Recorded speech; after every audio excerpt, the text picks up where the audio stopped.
Selamat pagi anak-anak kami sekalian, salam sehat. Kita berjumpa lagi pada pertemuan kali ini. Pada pelajaran kita kali ini kita akan masuk ke dalam pelajaran bab 3, yaitu tentang virus. Sebelum kita mempelajari virus lebih mendalam lagi, pertama-tama kita mengetahui dulu bagaimana sejarah penemuan virus sebenarnya. Jadi kemarin di bab 2 ketika kita belajar tentang klasifikasi makhluk hidup, pengklasifikasian makhluk hidup berdasarkan 6 kingdom itu adalah ada yang dinamakan dengan animalia, lalu plantae, lalu masuklah si protista, masuk fungi, archaea, bakteria, dan eubakteria. Dan virus tidak masuk ke dalam kingdom makhluk hidup tertentu. Mengapa virus tidak bisa dimasukkan ke dalam makhluk hidup? Itu akan kita lihat nanti ya. Jadi yang pertama kita pahami dulu bagaimana sejarah penemuan virus. Virus itu pertama sekali ditemukan ketika seorang petani mengamati tumbuhan tembakaunya. Tembakau bahasa Bataknya tibaho. Jadi ketika saat itu si petani tersebut mengamati tumbuhan tembakaunya, ada bintik-bintik kehitaman pada si daun tersebut. Dan ketika satu tumbuhan tembakau ini mengalami bintik kehitaman, berpindah juga ke yang lainnya. Lalu dia mulai bingung. Maka penyakit ini akhirnya diteliti oleh yang pertama si Adolf Meyer. Adolf Meyer adalah orang pertama yang meneliti tentang virus. Apa yang dilakukan oleh Adolf Meyer? Pertama-tama Adolf Meyer mengambil daun tembakau yang berpenyakit. Diambilnyalah daun tembakau yang berpenyakit ini, lalu daun tersebut dihaluskan, lalu dia mengambil ekstrak daun tersebut, lalu ekstrak daun tersebut itu dimasukkannya ke sebuah alat penyemprotan, dan ekstrak daun yang sakit tadi disemprotkan ke tumbuhan tembakau yang sehat. Ternyata tumbuhan tembakau yang tadinya sehat setelah disemprotkan dengan ekstrak daun tembakau yang berpenyakit, tanaman tembakau tersebut pun menjadi sakit. Itu dia ya. Diambilnya daun tembakau yang sakit, diekstrakkannya, lalu disemprotkan ke tembakau yang sehat. Ternyata daun tembakau yang sehat menjadi sakit. Maka kesimpulan yang diambil oleh Adolf Meyer adalah penyebab bintik kehitaman yang menyerang tumbuhan tembakau dapat menulari tanaman tembakau yang lainnya. Masalahnya adalah penelitian Adolf Meyer hanya sampai di sini.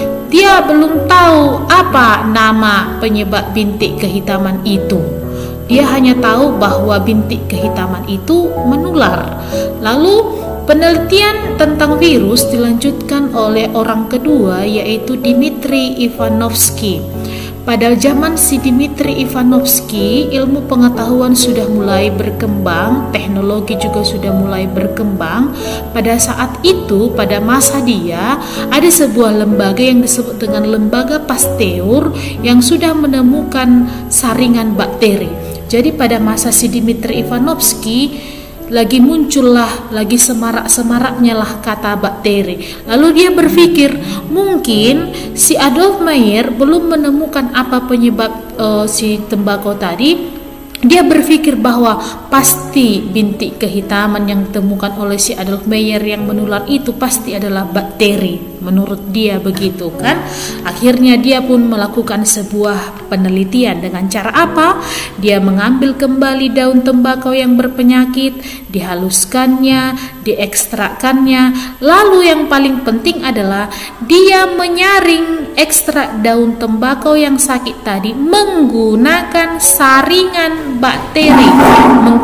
saringan bakteri yang ditemukan oleh Lembaga Pasteur pada waktu itu. Karena apa? Karena dia berpikir itu pasti bakteri. Ternyata setelah disaring menggunakan saringan bakteri, hasil penyaringan ini dimasukkannya ke alat penyemprot dan disemprotkannya ke dalam ke tubuh tumbuhan yang sehat. Apa yang ditemukan oleh si Dmitri Ivanovsky? Tanaman tembakau yang sehat tadi tetap sakit. tetap sakit. Jadi harusnya jika itu adalah bakteri, berarti bakteri itu kan sudah tinggal di atas saringan ini. Karena ini adalah saringan bakteri, berarti tidak boleh lewat. Kalau tadi kalau hipotesa si Dimitra tadi itu pasti bakteri, harusnya yang didapatkannya ini tidak boleh sakit. Ternyata kenyataan yang didapatkannya adalah tanaman tersebut tetap sakit. Lalu apa yang disimpulkan oleh si Dmitri Ivanovsky? Oh, mungkin penyebab bintik kehitaman tersebut adalah partikel yang menyerang tembakau adalah bakteri patogen, tetapi berukuran lebih kecil dari bakteri biasanya atau bakteri yang berhasil disaring menggunakan saringan bakteri. Jadi dia tetap beranggapan itu adalah bakteri, tetapi ukurannya lebih kecil dari bakteri pada umumnya, yaitu bakteri yang ditemukan oleh lembaga Pasteur. Itu menurut Dmitri Ivanovsky. Lalu penelitian tentang virus dilanjutkan oleh orang ketiga, yaitu Martinus Beijering. Menurut Dmitri Ivanovsky itu tadi adalah bakteri kan, bakteri yang berukuran kecil. Lalu si Martinus Beijering itu melanjutkan penelitian si Dmitri Ivanovsky dengan cara apa? Dia tetap menganggap bahwa itu adalah bakteri. Lalu tetapi mengapa bakteri itu lolos dari saringan bakteri yang ditemukan oleh lembaga Pasteur? Maka dia mulai bertanya. Akhirnya dia paham bahwa sifat bakteri itu bisa dikembangbiakkan di media pertumbuhan dan mati oleh alkohol. Itu sifat bakteri. Lalu dia pun melakukan percobaan dengan menggunakan sifat bakteri ini. Pertama-tama, untuk membuktikan yang pertama, dia ambil ekstrak daun yang sakit lalu ditumbuhkannya di media tumbuh. Ternyata tidak hidup yang bintik kehitaman itu. Mulai curiga dia, harusnya jika itu bakteri, maka itu harus hidup. Yang kedua, dia mengambil daun yang berbintik kehitaman, dia dimasukkannya ke dalam alkohol, lalu diekstrakkannya, disemprotnya ke tumbuhan yang hidup, ke tumbuhan yang sehat. Ternyata tumbuhan yang sehat itu tetap sakit. Padahal sudah diawali tadi dimasukkan ke dalam alkohol.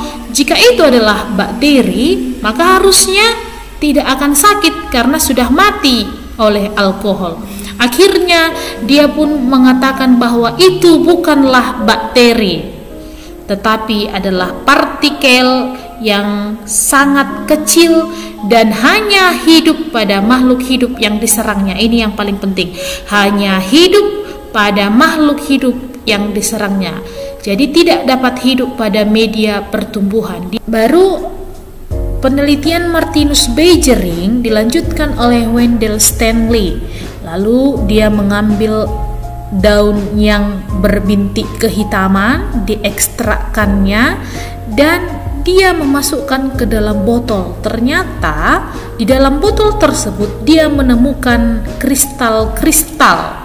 Lalu penelitian tentang virus berakhir di tangan Wendell Stanley.